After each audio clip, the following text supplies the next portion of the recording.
The night before our wedding, I was scrolling through my phone, trying to calm the storm of nerves that had taken over me. My fiancée, Clara, was in the other room with her bridesmaids, laughing and chatting as they prepared for tomorrow. I had promised myself I wouldn't overthink anything tonight. After all, we were about to marry, and I trusted her. That's what I kept telling myself. Then, out of nowhere, my phone buzzed. A notification from a group chat I didn't recognize. I frowned. Opening it, I realized I had been accidentally added to the bridesmaids chat. It was labeled Clara's Bridesmaids, and at the top, I could see messages flying back and forth with names I barely recognized. I thought about leaving immediately, but curiosity gnawed me. One glance couldn't hurt, right? The first few messages were harmless. "Make sure she doesn't freak out tomorrow," one of them typed. "Don't forget the emergency heels," another replied. But then the tone shifted. I saw a message from someone named Jess. "Did you see what he wore last week at the party? He looked so soft." Poor Clara. I blinked, confused. Why were they talking about me? Then it hit me.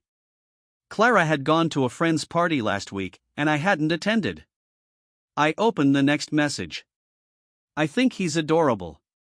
I can't stop thinking about him." My heart skipped a beat. I scrolled further, desperate to convince myself I was misreading things. But there it was, a photo attached, a picture of Clara laughing, leaning into a man I didn't know. The intimacy of the shot made my stomach drop. The caption read, "This is why she can't wait to see him again." I stared at the screen, unable to breathe. My hands were shaking, and the world around me suddenly felt unreal. My mind raced, trying to rationalize it. Maybe it was an old picture? Maybe it wasn't what it seemed? I clicked through more messages, my hope dwindling with every line. "He's coming over tonight, right?" one of the bridesmaids asked. Clara replied with a simple emoji, a heart. The next messages were even worse. They were making plans, laughing about how I had no idea how perfect the timing was with the wedding. I couldn't believe what I was reading. My fiancée, my Clara, was planning something behind my back the night before our wedding. My chest tightened, and my throat felt dry. I had to see more. The messages continued. "Do you think he suspects anything?" Jess typed. Clara responded, "Not a chance. Tomorrow, he'll be wearing that stupid suit, grinning like an idiot, thinking he's marrying me. He has no idea." My fingers trembled as I scrolled, every word a dagger twisting in my heart. I couldn't comprehend how someone could smile at me all week, talk about love, plan a wedding, and simultaneously betray me in the worst way imaginable. I dropped my phone onto the bed, pacing frantically. My mind was screaming at me to leave, to confront her, to do something. But what could I do? Tomorrow, hundreds of people would gather, expecting smiles and vows and promises of forever. And she was laughing about me behind my back, planning to meet someone else. Then I saw it, a time and place. Clara had written, "I'll meet him at 11 p.m. at the loft. No one will know.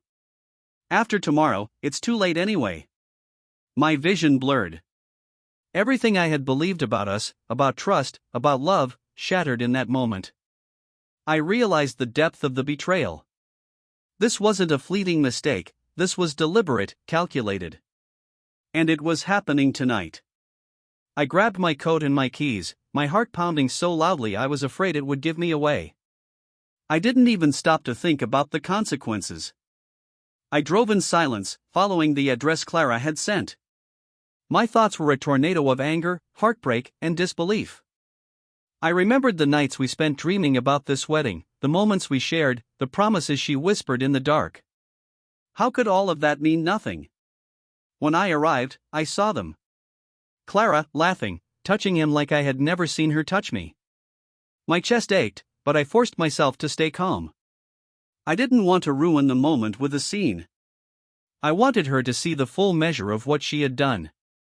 I waited, watching her oblivious to my presence, hearing the way he whispered her name, the way she leaned into him, betraying every vow she had made.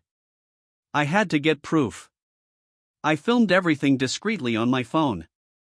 Every laugh, every touch, every word that confirmed what I already knew. And then I left. I didn't confront them. I didn't yell. I didn't cry, at least not yet. I drove home in silence, the city lights blurring past me like tears I couldn't shed. Back at the apartment, I sat in the dark, staring at the ceiling, trying to think clearly. Tomorrow, the wedding.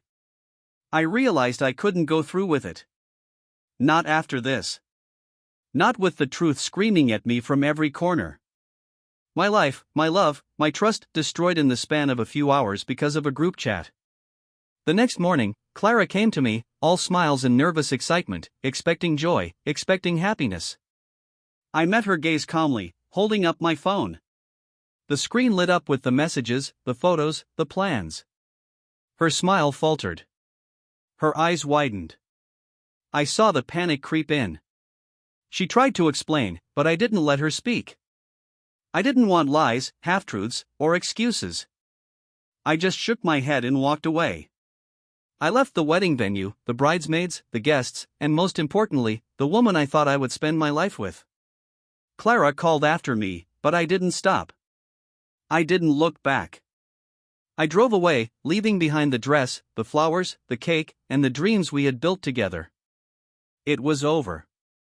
And it all started because of one accidental group chat the night before our wedding, the night I saw the truth, the night I realized the woman I loved was capable of destroying everything.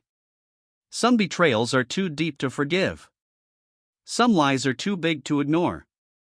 And some truths are revealed in the most unexpected ways.